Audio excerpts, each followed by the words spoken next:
So I want to be abundantly clear. There are some people in your life that are amazing people. They can have so much great value and offer so much, but they are not right for you.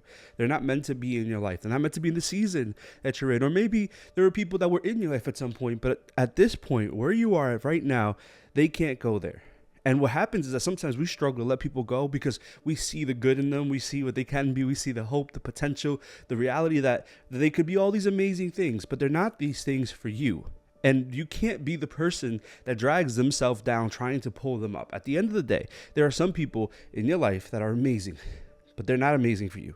They're not going to serve you.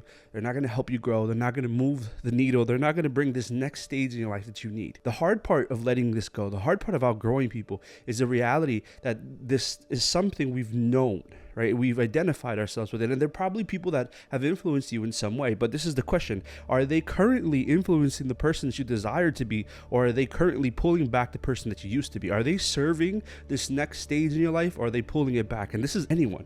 Family, friends, relationships, romantic, platonic, whatever it is.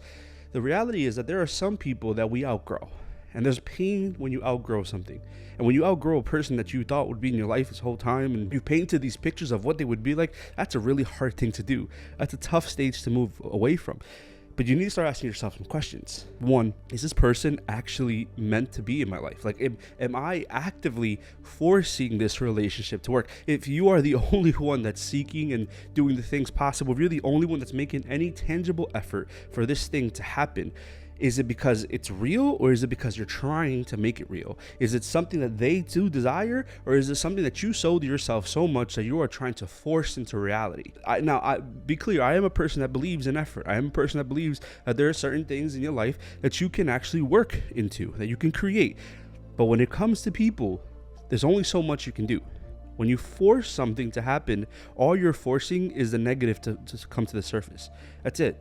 You can try to put them in a position that's going to be better for them, or it's going to be more beneficial, it's going to mean more to them. But the reality is that you cannot force a person to receive something that they don't want. You can't force somebody to receive more love and they desire not even the little that you're already giving. Some people in your life are going to continue to pull you back to where you used to be. And outgrowing them is first being able to identify, do they actually belong here? Is it something that I actually want? Is it something that they actually want? Is it going to be mutually beneficial? Or am I just the one being used? Two, knowing where these people belong, because sometimes we do outgrow people, or sometimes people just need to be put in different positions in our life. They're not at the same category or stage as they used to be. And why? Because in those places they acquired influence. Now, I don't want it to make it sound like you're using somebody, right? This is not the point, that you're not using people, because these, again, you wouldn't outgrow people that you're using. These would be people that you love, people that you desire a relationship with, people you desire to grow with. When you outgrow these people, it's not that you no longer give them access to you, because in some cases they still have access. They might be family,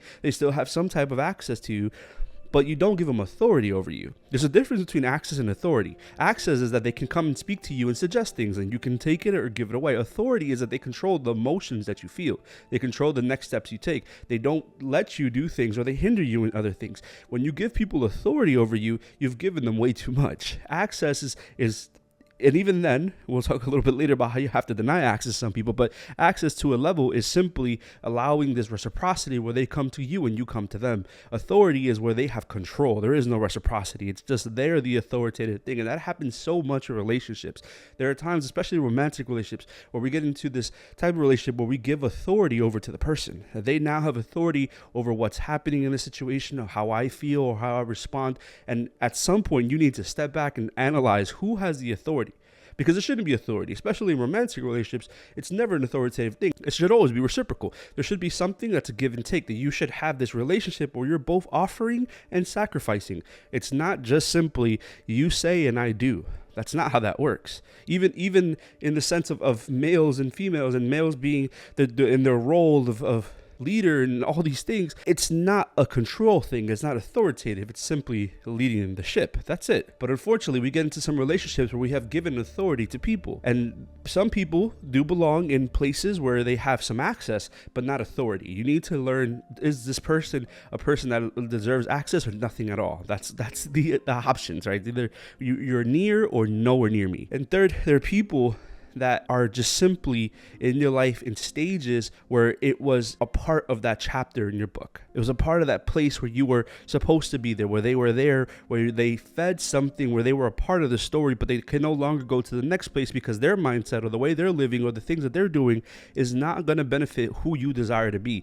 The third aspect of this is this actually who I want to be? Like, is this person that you are the same person that deserves access or authority or connection with these kind of people?